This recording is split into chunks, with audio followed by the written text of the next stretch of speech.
First, giving honor to God for all our lives, to the Apostle Dean, elect Lady Shamika Dean, to my wife, my daughter, my mother who just surprised me.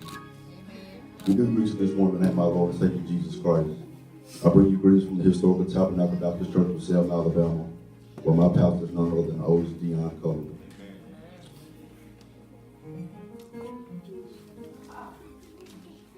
For the second time, whoever did these programs messed up my name. But I forgive you. Because Dean did not ever remember my name. But I promise you I won't be before you long. We're going to do the G method. And that is simply, I'm going to give you what God gave me, and I'm going to get out your way. But if it's your custom, please stand for the reading of God's word. We'll be coming from 1 Corinthians, the 12th chapter, beginning at the 12th verse, reading through the 14th verse, and we're going to jump down and skip to the 27th verse. If you have it, say amen. If not, say wait on me. It's 1 Corinthians 12, beginning at the 12th verse, reading through the 14th verse, and we're going to jump to the 27th verse. It's 1 Corinthians 12 and 12 through 14 and 27. And I will be reading from the English Standard Version.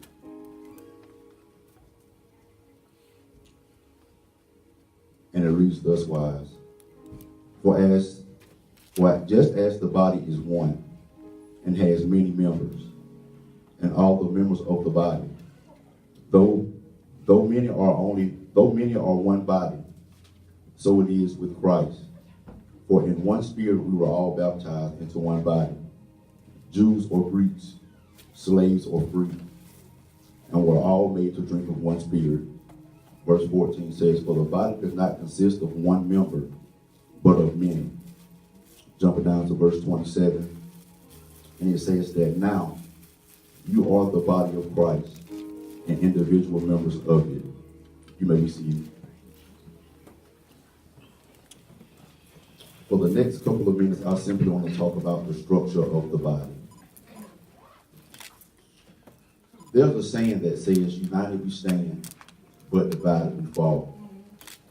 And as the body of Christ, we're one of the most divided entities in the United States of America. Even on Sunday mornings, within the church, we're divided. We have certain cliques that sit with each other. We have certain people that only talk to each other. We have this fellowship and that fellowship. We have this denomination and that denomination. But even as the body being divided, we still all have the same part. We should try our very best to live by every word that has ever been written and every story that's ever been told. But due to systematic traditions and diplomatic policies, the body itself has been divided. But that's absolutely fine. Because even in the body's divided state, we still have a part. Regardless of the Christian faith that you might be associated with or belong to, we still play the same part. So you might be wondering, what is the part if we're all divided? John 9 and 4 says it something like this. It says that we must do the work of he who sent us while it is day. For night is coming to where no man can work. In simpler terms, we should tell every man, woman, boy, and girl about the goodness of Jesus Christ. But instead, we decide not to fellowship because of a certain type of fellowship. But we call ourselves Christians. Speak, brother. Until the body of Christ understands that it needs each and every member to function, we'll forever be divided. Because the body is big enough to where each member can have a part and play a part. But the problem with the members is that we don't know our part, nor do we know our place. When we understand our place, we can then operate solely in that place and stay in that place. So we all have a part. But before we learn how the body operates, we must understand the structure of the body. Structure is the arrangement of relations between the parts or elements of something complex. The human anatomy is made up of many parts, but collectively it creates one body. If we as humans are developed fully and properly, just to name a few, we are blessed to have 2 hands, 2 feet, 2 eyes, 2 ears, 10 toes, 10 fingers, 1 mouth, 1 nose, 1 head, and 1 heart. And by these components being placed where they are in the form that they are, we have what's called the body. That's right. But the body also contains of 2 types of cells, which are red cells and white blood cells. The purpose of these cells do not only provide oxygen, but they're also taught to fight off any bad toxins, bacteria, or diseases. In the spiritual realm, this is simply called fasting and praying. The makeup of the body is designed to work with each other and not against each other. So let's look at it this way. If you had 2 feet, 2 left feet, which direction would you walk in? Some of y'all have figured it out by now.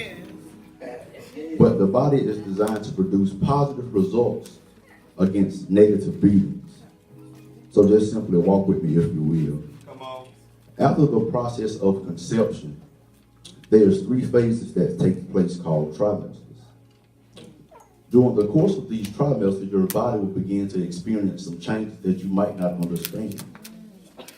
But the way that the body is set up, the body will be just fine. During the first trimester, the body develops the baby's body structure and its organ system. This is a critical but yet exciting time for you. You just found out that you're with child, but at this point in time, you really can't express it because you're not completely out of the woods yet. And this is simply how it is when you hear the voice of the Lord. You're excited because something is about to take place, but you really don't know how to go by expressing it because of the things and the person that you used to be. And people might not accept the new you. But the Bible declares in the next chapter, in the 11th verse, that when I was a child, I spoke as a child. I thought as a child, and I even reasoned like a child. But when I became a man, I gave up my childish ways. This is the effort that takes place when God puts his hand on us. When we're in the first trimester, this is God simply taking us, making us, and molding us for our next phase. Once we're done with the first trimester, we reach the second trimester, something that's called the golden era. During the course of the golden era, this takes place between the weeks of 16 and 20. During this time, you'll begin to feel your baby's first fluttering kicks. This is the baby simply telling you that, yes, I'm still here. And sometimes this is how it feels when the spirit begins to work on the flesh. Come on. Every now and again, we can't see him, but we can feel him. And it's all he's doing is reassuring us that he is still available and able to do exceedingly abundantly above all things that we can ever ask or think. But as believers, we've been trapped in this systematic bubble. So for God is telling us that I am getting ready to birth you and or release you to a new place. Come on. Simply because he carried us through this critical state, he'll surely guide us through the golden era. And now, you've reached the point that you've waited so patiently but yet painfully for. It's called the third trimester. What you said? It's the last stretch. Yes. The last mile. Lawson, D. Your feet has begun to swell. The doctor has taken you off work and put you on bed rest. And during the course of this trimester is somewhat the fun time. You'll begin to get flooded with gifts from the baby shower. You might even have a gender reveal to help welcoming the bundle of your new joy. And now it's time. You've arrived at the hospital. The nurses have came in and begun to prep you for delivery. And by the time the doctor pricks you in your spine and lays you on your back, you've now given birth to a beautiful child. And this is simply the process that God is trying to take us through. He's wanting to develop, grow, and birth us into the Christians that we should be versus the Christians that we want to be. See, if you would have caught Lawson probably 2 years ago, and you would have spit in my face, I probably would have spit back in your face. If you would have slapped me, I probably would have slapped you back.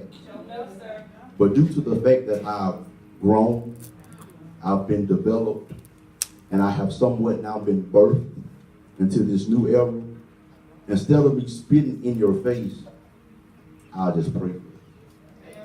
Instead of me slapping you back, I'll just pray for you. Because the Bible declares and tells us that we should love those who despitefully use us. And we should also pray for those who persecute us. But the text tells us that we are one body of many members. And although we are great in number, we were all baptized in one spirit into one body. And we were all made to drink of one spirit. When the body understands and get back on track with its core principles and focus on one word, one faith, and one baptism, the kingdom will begin to grow forth and have a greater impact on the world and draw more men, women, boys, and girls closer to the body if we were to just do our part. The way that the body is built, the body has bones and it has joints. Without certain joints, the body can't function. Mr. Joe just had knee surgery not too long ago. With the bad knee, he was only able to move just a little bit. Due to the fact of having his knee replaced, over a period of time, he'll begin to develop the movement back in that knee, and he will begin to go forward. But before I leave you, I'm reminded of another body. But this body wasn't just any old body. This body was simply flesh of my flesh, blood of my blood. This body had a part that he had to play in. Because my Bible tells me that over 2,000 years ago, there was a man that came. He walked this earth, simply healing the sick and giving sight to the blind. He healed the lame. He made the mute walk. But one Friday evening, he took up a cross, simply for my sins and for your sins. And they began to march him up a hill called Calvary. But during the process of marching him up this hill called Calvary, he was beat on, he was spit on, he was persecuted. But even in the process, he still had enough sense to say, Father, forgive him, for they know not what they do.